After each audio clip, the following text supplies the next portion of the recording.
The night was warm, and the soft ripple of water against the rocks was the only sound I could hear as I stood by my lake.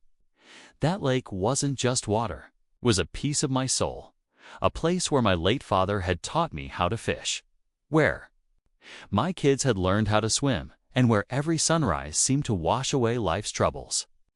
It was the heart of my land, and I protected it with every ounce of my being. That's why when the HOA barged into my life, announcing their grand plans to turn my quiet lakefront into a sprawling vacation rental site with 120 cabins, I felt like someone had just ripped my chest open and stolen the only thing that kept me breathing.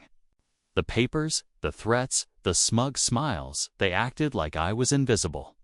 Like my family's history and memories didn't matter. They thought they owned everything. They didn't know that the one thing holding all of this together, damn, was mine. And one day, they'd regret forgetting that it all started with a letter folded neatly into my mailbox. Notice of Land Reallocation by HOA Development Committee. At first, I thought it was a mistake. I owned my land, and I had the deed to prove it. But when I walked into their office to clear up the mess, I was met with blank stares and a mountain of arrogance. Karen, the HOA president, smiled like she was doing me a favor. "We've already approved construction," she said casually, tapping her red nails on a stack of papers. "You'll thank us when property values rise. The community needs this. It's bigger than just you." I stared at her, my fists clenched so tightly my nails bit into my palms. "That's my lakefront," I said, my voice shaking with rage. "You can't just take it." Her laugh was sharp, cruel. "Oh, honey, we already did." The construction began before I could catch my breath. Heavy machinery tore into the earth. Trees that had stood for decades fell like matchsticks, and the once quiet air was filled with the grinding sound of saws and hammers. My children, Noah and Lily, stood on our porch one afternoon with tears streaming down their faces as bulldozers plow through the woods where they used to build forts. My wife, Emily, tried to stay strong, but I could see the pain in her eyes every time she looked out over the lake. It felt like we were being suffocated in our own home, forced to watch strangers carve up what was ours while the HOA celebrated their progress. But the worst part wasn't just the noise or the invasion. It was the way Karen paraded around, acting like she was queen of the world. She held community meetings with her head held high, boasting about how the cabins would bring in money and work, and a new era for our town. People clapped, some out of fear, some out of greed. And every time her eyes found mine, daring me to fight her. She didn't see me as a man, a father, or a landowner. She saw me as an obstacle to bulldoze. I tried everything the right way. I brought my deed, the legal documents, and even old photographs of my family by the lake to the county office. But somehow, every time, I hit a wall. Officials shrugged, muttered about committee approval, and pushed me out the door. It was as if Karen's reach went further than I could have imagined, like she had bought herself a shield of influence that I couldn't pierce. I'd come home every night exhausted, my hands trembling, feeling like I was failing not just myself, but my entire family. One night, I sat by the dam alone, the moonlight reflecting off the water. That dam was more than just a barrier. It was the silent protector of the lake, the keeper of the balance. My father had helped maintain it when he was alive, teaching me its mechanisms, its secrets. As I sat there, listening to the steady rush of water spilling beneath it, an idea planted itself in my mind. The HOA could take my lakefront. They could build their cabins. They could strip away my peace. But they had forgotten something crucial. The dam didn't belong to them. It belonged to me, and without it, all their plans would crumble. That thought stayed with me, growing louder and louder in my head as the cabins rose from the ground. Every hammer strike, every arrogant smirk from Karen, every laugh of the workers who treated my land like their playground, it all fueled the fire inside me. Emily noticed the change in me, the way I stared at the water for hours, my jaw set like stone. "What are you thinking?" she asked softly one evening as we sat on the porch. I took her hand, squeezing it gently. "I'm thinking they picked the wrong man to steal from." As weeks turned into months, the cabins multiplied like weeds. The lakefront that had once been ours became unrecognizable, lined with cheap wooden structures and piles of construction debris. The sound of children laughing, families gathering, and neighbors' fishing memories of what once was were replaced by the metallic groan of machinery and Karen's voice echoing across the land. She threw a groundbreaking ceremony, ribbon cutting. And I stood in the back, watching as she smiled for cameras and declared the project a victory for the people. My blood boiled, but I kept quiet. Revenge wasn't just about striking back. It was about waiting for the right moment, the moment when their arrogance blinded them completely. And that moment was coming. Because while the HOA built their cabins on stolen ground, none of them ever once asked who controlled the dam that kept the lake alive. None of them realized that the very water their shiny cabins depended on flowed because I allowed it to. They thought they had stripped me of power. But in truth, I held more than they could ever imagine. And when I decided it was time, Karen and her precious HOA would learn just how dangerous it is to forget who really owns the land. The news of bulldozers tearing through my lakefront spread fast, like wildfire through dry grass. Neighbors whispered, some with pity, others with fear, because everyone knew that Karen and her HOA had power and most were too scared to stand against her. But for me, this wasn't just about a patch of land. It was about memories, dignity, and the soul of my family. Each morning, I'd stand at the edge of the half-destroyed shoreline and feel this ache in my chest so deep it nearly knocked the wind out of me. My wife Emma would try to hold me, whispering that it would be okay, but her eyes betrayed the truth. She was as broken as I was.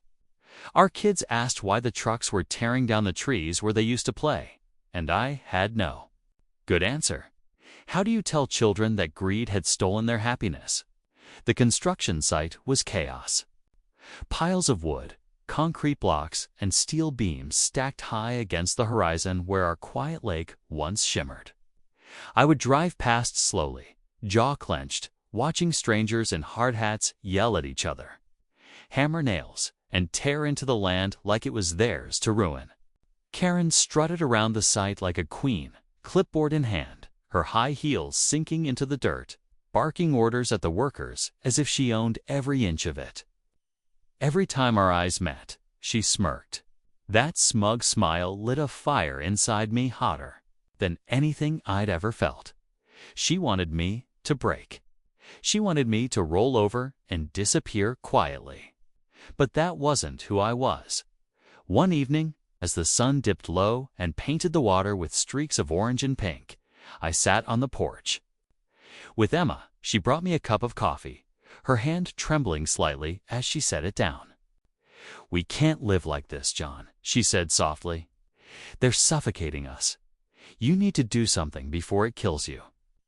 I looked at her, and I saw the same grief that kept me up at night reflected in her eyes. For years, that lake had been our sanctuary. Our children's laughter echoed across it. Our family barbecues lit up its shores. Our quiet evenings were cradled by its calm ripples. And now, it was being stolen in broad daylight by people who thought a stack of legal papers gave them the right. That night, after Emma and the kids had gone to bed, I walked down to the dam. The moonlight glistened on the water, casting silver shadows across its surface. I put my hand on the cold steel gate, the one I'd maintained faithfully for years. They thought they could build their cabins on my lakefront. What they forgot, what Karen had ignored in her arrogance, was that the HOA never owned this dam. I did, and without the dam, there was no lake. Without the lake, those 120 cabins. They were so proud of would-be worthless shells sitting in mud. But revenge isn't born in one sudden strike, it grows slowly, fed by humiliation and betrayal. I wasn't about to rush into it. I wanted Karen to feel secure, to think she'd won. I wanted her to stand on her shiny new dock, sipping wine and bragging about the cabins, before I pulled the ground out from under her. So I waited. I let them build, let the noise echo through my nights, let Karen's voice drill into my ears. And with every nail hammered into the cabins, I planned my own hammer strike. Days turned into weeks. The cabins started to take shape, their wooden skeletons rising into the sky like a monument to Karen's greed. Realtors came around with brochures, snapping pictures, and talking about prime lakefront investment. I stood at the edge of my land, fists in my pockets, biting my tongue till it bled. Let them come, let them dream, because soon they'd wake up to a nightmare. One afternoon, my son Caleb came running into the house. He was only 12, but his face was red with anger. "Dad," he shouted, "Karen told me and my friends we weren't allowed near the water anymore. She said it's not ours." My heart sank. It wasn't enough that she stole the land, she was now stealing the joy out of my children's lives. I hugged him tightly, promising him I'd fix it, even though my voice cracked when I said the words. He looked up at me with those trusting eyes and asked, "Do you promise, Dad?" And in that moment, I swore to myself I'd do whatever it took to protect my family, even if it meant unleashing hell. Emma grew quieter as the days went by. I caught her staring at the lake sometimes, tears in her eyes, as though mourning a death. And in a way, it was. The death of peace, the death of trust, the death of home. But behind her sadness, I could see something else: faith. She believed in me, believed I'd find a way. That belief was the only thing that kept me standing when everything inside me wanted to collapse. By midsummer, the cabin stood tall and polished, ready to welcome buyers. Karen hosted a grand opening ceremony, parading around in a bright red dress, champagne glass in hand, laughing with investors and slapping backs like she was some kind of business genius. I watched from the distance, leaning against my truck, the weight of the damn key heavy in my pocket. My hands shook, not from fear, but from anticipation. They thought they'd taken everything from me. They thought they'd won. But the truth was, I'd been holding the winning card the whole time, and soon, very soon, I was going to play it. The night after, I stood at the dam, staring at the water that had always been my family's lifeline. I couldn't sleep. My chest felt heavy, like a weight pressing down on me. I kept replaying Karen's smug face in my head, the way she had smiled when she said, "It's already done. The lakefront is ours now." That single sentence had cut deeper than anything else. It wasn't just about land or money, it was about power. They had stripped away a part of my family's soul, thinking they could walk all over us without consequence. Every creak of the old cabin, every gust of wind outside felt like the voices of my late father and grandfather telling me, "Don't let them take what's ours." The next morning, I sat on the porch with my mother, who had aged 10 years in just a few months. Her wrinkled hands held her coffee cup tight, as if it were the only steady thing left in her world. "They built cabins where I used to watch your father fish," she whispered, her voice breaking. I felt a lump in my throat so big I could barely swallow. She looked at me, her tired eyes filled with pain, and said, "Don't let them erase us, son." That was the moment my grief hardened into fire. I wasn't just fighting for land anymore. We was fighting for the people who came before me, for the stories written in that soil, and for the family legacy Karen and her HOA were trying to bury. I went down to the water's edge that afternoon, walking past the cabins that now stood like scars along the lake. Tourists had already begun arriving, unloading their cars, laughing like nothing had ever been wrong. They didn't know they were stepping onto stolen ground. but I couldn't even blame them. No, the blame sat squarely on Karen and her HOA board, who had orchestrated the whole thing. They had no right, no legal deed, no historical claim. All they had was arrogance and greed. My fists clench as I saw Karen herself giving a little tour to a new family, pointing at the lake as if she owned it. That's when an idea struck me, something so powerful it made my pulse race. Might control the cabins, but the lake's heartbeat flowed from one place, the dam, and that dam. It was mine. That night, I drove into town and pulled the old deed papers from the courthouse archives. My grandfather had once told me, always keep proof of what's yours, because paper lasts longer than memories. And he had been right. The records showed clear as day the land around the dam. The rights to the water all belonged to me. Not the HOA, not Karen. Me, I stared at that paper, my hands trembling. And for the first time since this nightmare began, I felt power shift back into my hands. They had no idea that the lifeblood of their shiny new cabins flowed through a gate I alone controlled. The next weekend, as more tourists came in, I started noticing cracks in their perfect little plan. The cabins weren't built with care. They were rushed, cheaply done. Neighbors grumbled about noise, the smell of gasoline from boats, and how Karen had tripled HOA dues to fund lakefront maintenance. One older man, Mr. Collins, caught me near the gas station and whispered, "She's going too far. Folks are angry. Son, you're not the only one." His words stuck with me. People were waking up to her lies, but they were scared to speak out. They needed someone willing to fight, someone who had nothing left to lose. On that someone was me. One evening, I walked quietly down to the dam. The air was cool, the crickets sang, and the lake shimmered in the moonlight. I put my hand on the cold steel of the gate, feeling the vibration of the rushing water behind it. With a single motion, I could change everything.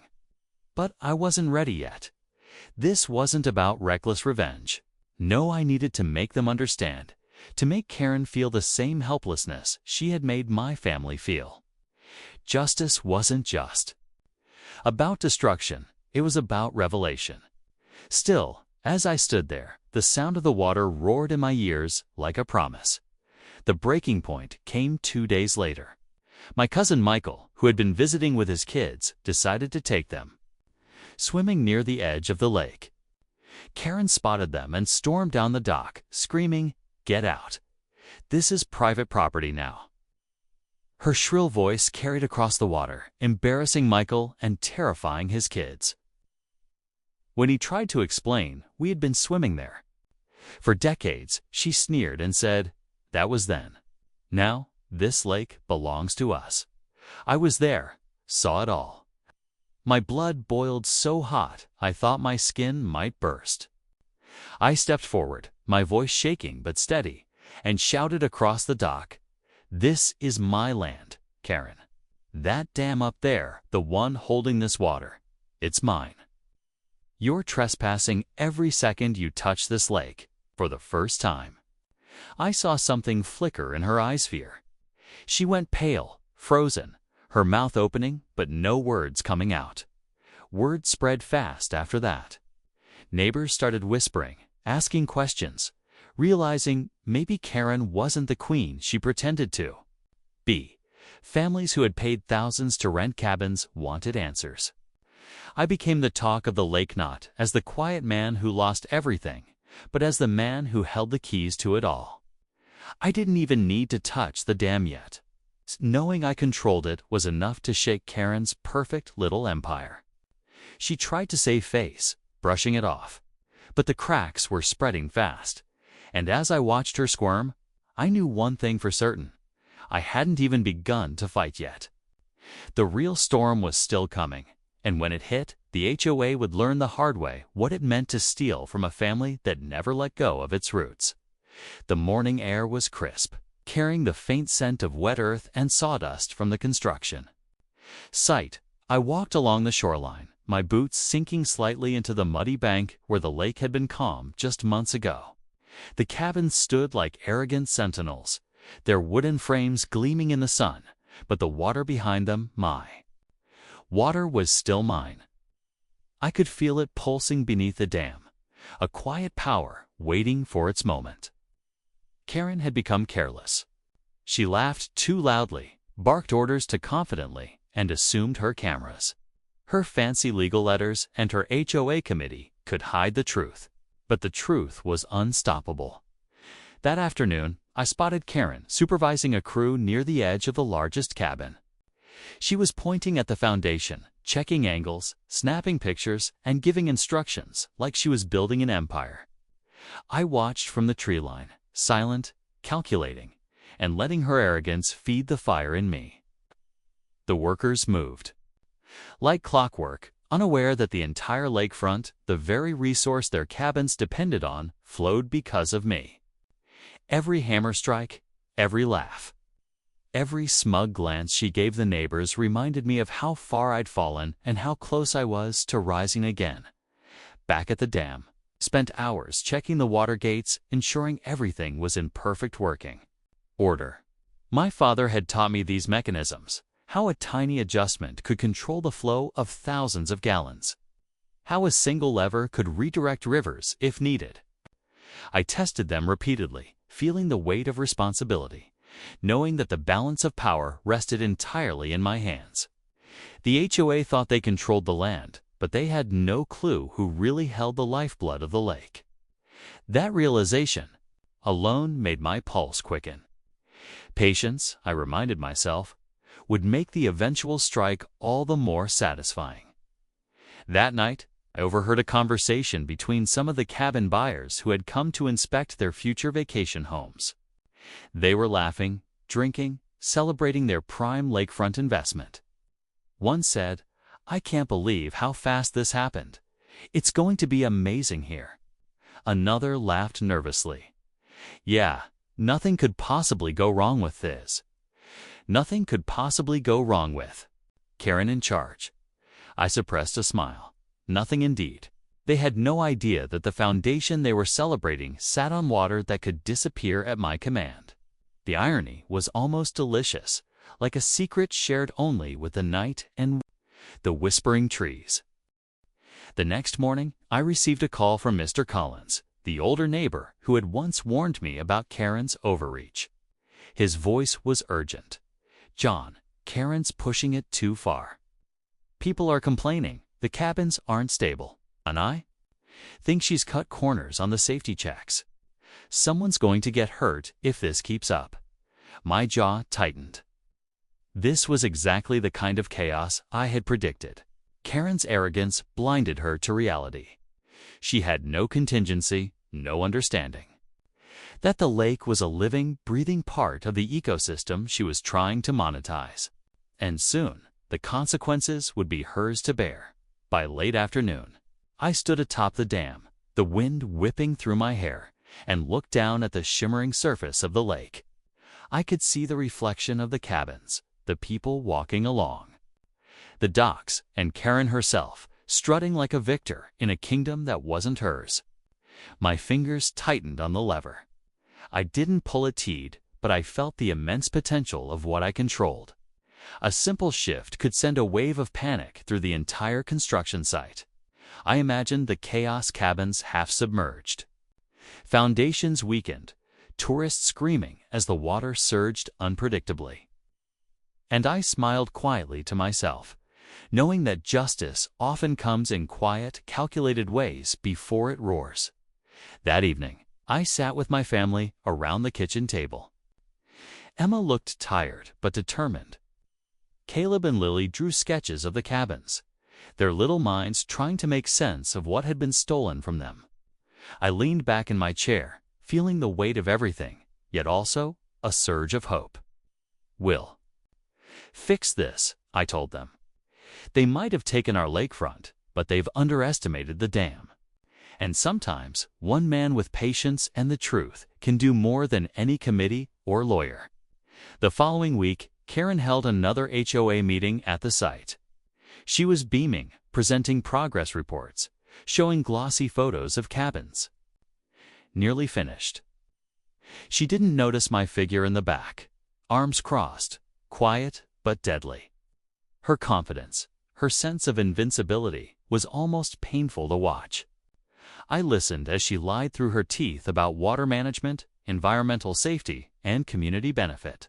Every word was another brick in her hubris. Every smile, another thread of the web I was about to unravel. And then, when she turned to address the crowd, I caught her eye. For a split second, the smirk faltered. Her gaze flicked toward the lake, where the dam loomed silently behind the trees. I saw the tiny flicker of fear. She didn't understand it yet, but the balance of power had shifted. She thought this was her victory. But she had forgotten one key detail. The lake could not survive without the dam. And the dam was mine. That night, as the construction lights glowed like artificial stars across the lake, I walked down to the edge once more. My family followed, keeping a safe distance. I whispered to them, "Soon, they'll learn the truth. Soon, justice will arrive." The water lapped gently against the shore, as if echoing my promise. I didn't need to rush. Karen's greed had built her castle on sand. And the tide was about to rise. The morning air was heavy with heat, and a low hum of activity filled the lakefront. The cabins, once symbols of Karen's arrogance, now loomed like fragile monuments, waiting for a reckoning. I stood at the top of the dam, feeling the steel under my hands, the cold water rushing beneath it. Everything had been planned meticulously. I had watched, waited, and calculated. The right moment had arrived, and the truth was about to hit like a wave no one could contain. Godin arrived early that day, striding across the docks in her red blazer and perfectly polished boots, clipboard in hand. She laughed with investors, waving at workers who carried lumber and paint, completely unaware that the balance of power rested entirely with me. She hadn't noticed me watching from the tree line, my eyes tracing the path of her every move. Her confidence radiated like a shield, but it was brittle. Her arrogance had always been her weakness. I descended the dam carefully, my family following. Behind at a safe distance, my children, Caleb and Lily, clung to Emma's hands, eyes wide as they took in the scene. "Dad, are we going to be okay?" Lily whispered. I knelt down, looking her in the eye. "Yes, sweetie, we're going to be more than okay. Justice is coming." She nodded, trusting me completely, unaware of the full scope of what I was about to do. It was that trust, that unwavering faith, that made me steadier than ever. I started by releasing a small volume of water, just enough to ripple across the edge of the cabins. It was subtle, almost imperceptible, but noticeable to anyone paying attention. Workers paused, shifting nervously, glancing at the lake. Karen's voice rose sharply. "Check the pumps. Something's off." She ran toward the largest cabin. Clipboard clutched tightly, trying to maintain her authority. But the water kept rising, slowly, inexorably, seeping into the unfinished structures, turning sand and dirt into a sludgy trap. By mid-afternoon, chaos erupted. Tourists screamed as water crept under cabin foundations. Furniture that had been delivered floated in murky swirls. Karen shouted orders that were ignored, her carefully rehearsed composure cracking. She turned to the investors, trying to reassure them, but they were panicked, demanding explanations. "This can't happen," one shouted, his voice trembling. "We paid for a lakefront retreat." Karen's own eyes widened, and for the first time, she looked genuinely afraid. Fear, not arrogance, painted her face, and it was glorious. I stood back on the dam, watching the unfolding disaster. My family stayed hidden among the trees, safe but attentive. "Dad," Caleb asked, "is this going to stop?" I shook my head slowly. "Not yet. They need to understand the full weight of their actions." I adjusted the dam's lever slightly, sending another wave toward the cabins. Workers scrambled to place sandbags to save anything they could, but it was futile. Karen screamed at them, but her voice was drowned by the roar of water flooding the edges of her empire. Neighbors had started gathering along the outskirts, whispering to each other, some filming on their phones. They were seeing what I had predicted Karen's so-called control was a house of cards collapsing before their eyes. Some clapped quietly, others shook their heads in disbelief. Mr. Collins, who had warned me before, came forward, shaking his head with a faint smile. "I didn't think you'd do it," he said quietly, "but I'm glad you did." Karen, realizing she was losing, tried to negotiate, running back and forth between the cabins and the dam, waving her hands, yelling and pleading. "Stop! Stop this! You don't understand the contracts. The HOA owns the development rights." Raise my voice, carrying over the chaos. "You don't own the dam, Karen. You don't own this lake. Every drop of water here belongs to me, and you built your empire on a lie." Her mouth opened, then closed, words failing her. She looked around frantically, searching for support from the investors and workers, but everyone was turning away, realizing just how precarious her control had been. By sunset, the first wave of cabins were partially submerged. Machinery lay stuck in the mud, foundations weakened, and the lake lapped hungrily at structures meant to symbolize Karen's victory. She stood alone, soaked and trembling, her clipboard dropped in the water, her red blazer ruined. She had underestimated me, underestimated my family, and underestimated the power of patience. And now she faced the consequences.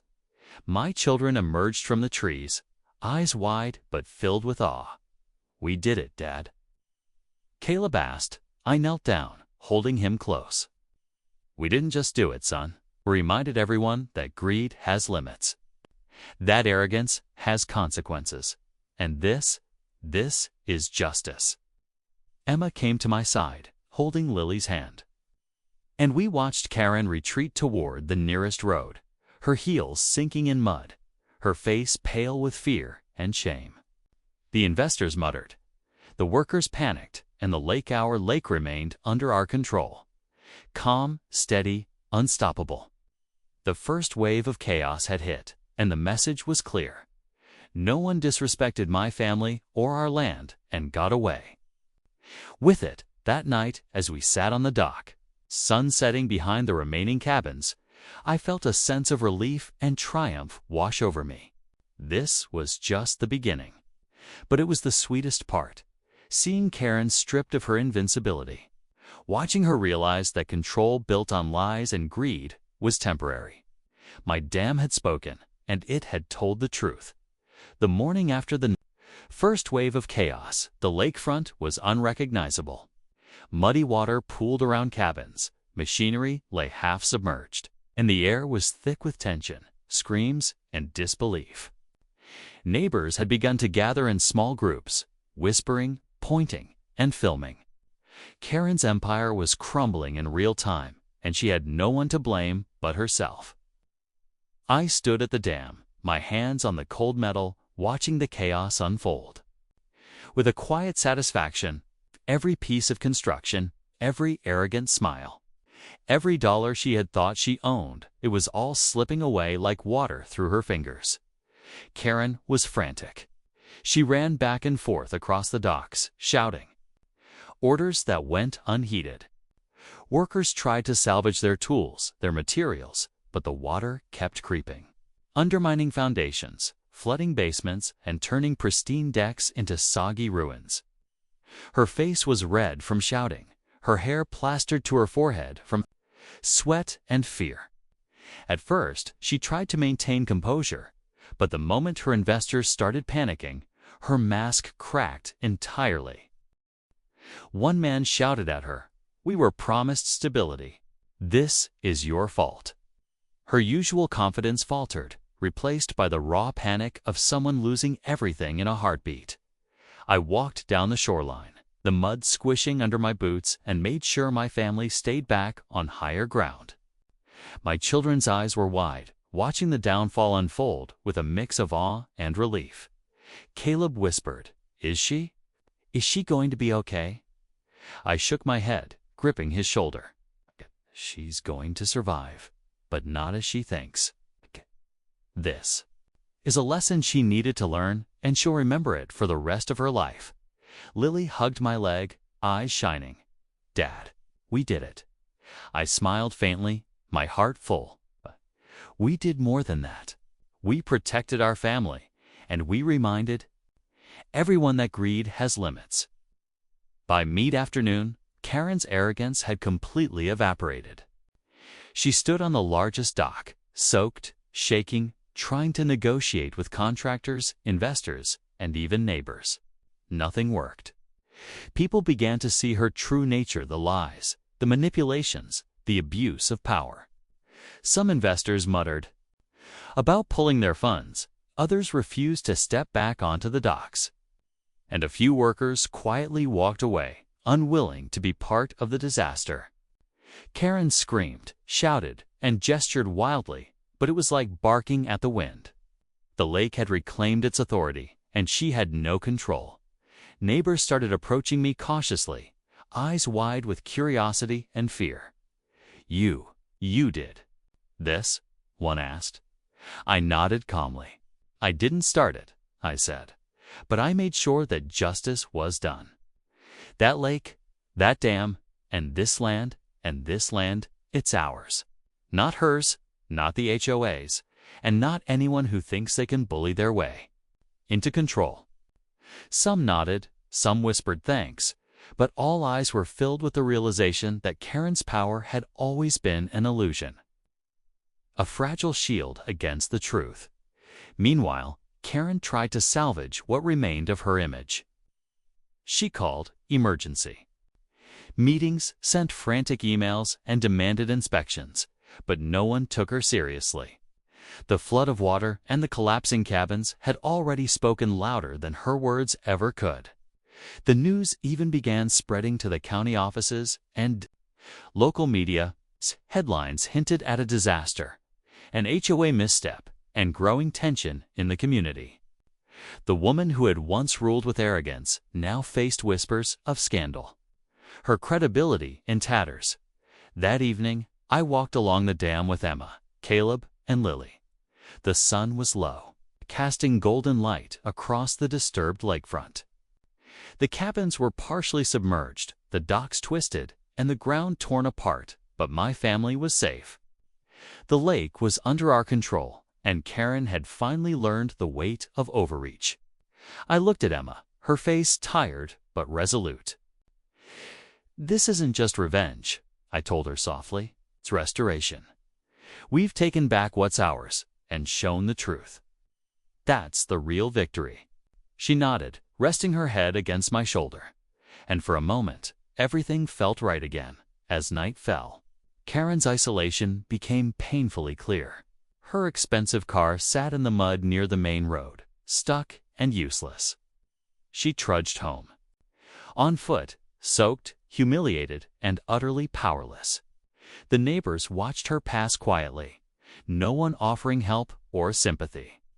This was the reality she had created for herself, a direct consequence of greed, arrogance, and disregard for the truth. And yet, I knew she would never forget it. Every time she saw the lake, every time she passed the dam, she would remember the day she was bested by someone she had underestimated. I sat on the porch that night, looking at the shimmering water and the remains of the cabins, thinking about what had transpired. The lake was ours again, not just in deed, but in spirit. My children could play safely, my wife could breathe, and the legacy of our family was preserved. Karen's lesson had been delivered not with violence, but with patience, planning, and the quiet authority of truth. And while the HOA still existed, its power had been diminished irreparably. Finally, as the stars reflected in the calm parts of the lake, I allowed myself a rare moment of satisfaction. The revenge had been measured, precise, and ultimately transformative. Karen would rebuild, sure, but she would never again hold sway over our lives or our land. She would always remember the dam, always remember the lake, and always remember who really held the power. My family had been restored, the injustice reversed, and the lake once again became a place of peace, laughter, and memories that could never be taken away. The morning after the last wave of chaos, the lake was calm once again. The cabins, those symbols of Karen's arrogance, lay partially ruined. Wooden beams sticking out of mud and water, half submerged in the lake they had sought to exploit. The sun reflected off the ripples, casting golden streaks across the surface, and for the first time in months, I felt a sense of peace. My family gathered on the dock, Emily holding Lily's hand, Caleb leaning against my shoulder, and I finally allowed myself to breathe. We had endured so much, and now justice had been delivered. Karen, of course, had not forgotten. She arrived in the late afternoon, soaked, disheveled, and trembling with a mix of anger and fear. Her red blazer was ruined, her carefully styled hair plastered against her face, and her heels sunk deep into the mud.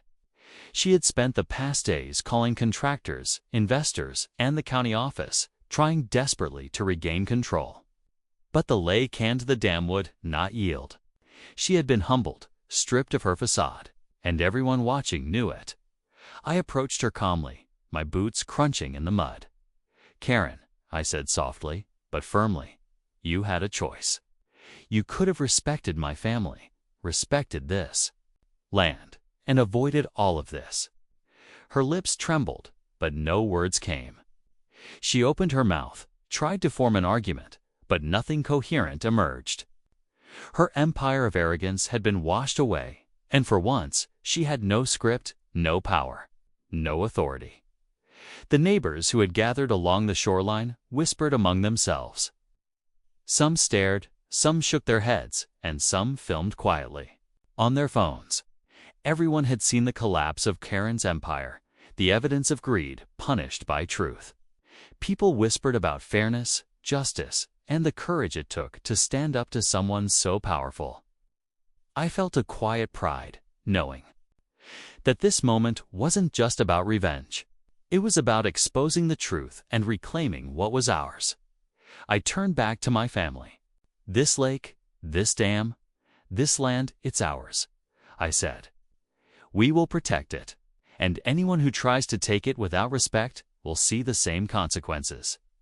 Emily smiled faintly, squeezing my hand. "You did it," she whispered. "You saved us all." I nodded, feeling the weight of months of fear, frustration, and planning lift from my shoulders. We had endured the storm, faced greed and arrogance head-on, and emerged intact. Karen stumbled backward, realizing the finality of her situation. Her legal letters, her HOA authority, her smug confidence, all were meaningless against the reality that the lake and the dam were mine. She had learned a lesson in humility the hard way. The water, the lifeblood of her cabins, remained under my control, and there was nothing she could do to reclaim it. Every step she took toward the ruined cabins reminded her of her failure, her arrogance, and the consequences of underestimating someone she had tried to destroy. I walked along the dock slowly, looking at the children playing safely in the shallows, the water gently lapping against the remains of the cabins. The lake had survived, my family had survived, and Karen had finally faced the reality that power taken by force and maintained by lies is fragile. She looked at me one last time, eyes wide, searching for retaliation or mercy. I simply shook my head. There was no need for further conflict. The lesson had been learned, the balance restored, and my family could finally heal. That evening, as the sun set behind the tree line, casting warm hues across the lake, I finally allowed myself to sit and reflect. Months of fear, tension, and planning had led to this moment. The HOA's greed had been undone not with violence, but with patience, knowledge, and a deep respect for what truly mattered: family, legacy, and justice. I looked at my children, laughing quietly by the water's edge, and Emily, brushing mud off my sleeves with a smile, and I knew we had reclaimed more than just land. We had reclaimed our lives. Karen left town the next morning, her authority shattered, her reputation tarnished, and her arrogance humbled. The HOA scrambled to recover from the disaster, but their credibility was gone, their power diminished. Neighbors approached me in the days that followed, expressing gratitude and newfound respect, sharing stories of how Karen's influence had been challenged, and how the lake had become a symbol of resilience and justice. My family, my land, and the dam, these remained untouched by greed, standing as proof that integrity, patience, and knowledge could overcome even the most audacious threats. As night fell, I stood once more at the top of the dam, looking at the moonlight shimmering on the water, listening to the quiet ripple of waves. This was our lake, our land, our legacy. And no one, not Karen, not the HOA, not anyone who thought they could steal what belonged to us, would ever forget it. Justice had been served, the balance restored, and my family could finally live in peace, surrounded by the memories, the love, and the history that made this place ours. The lake was silent, calm, and free once more.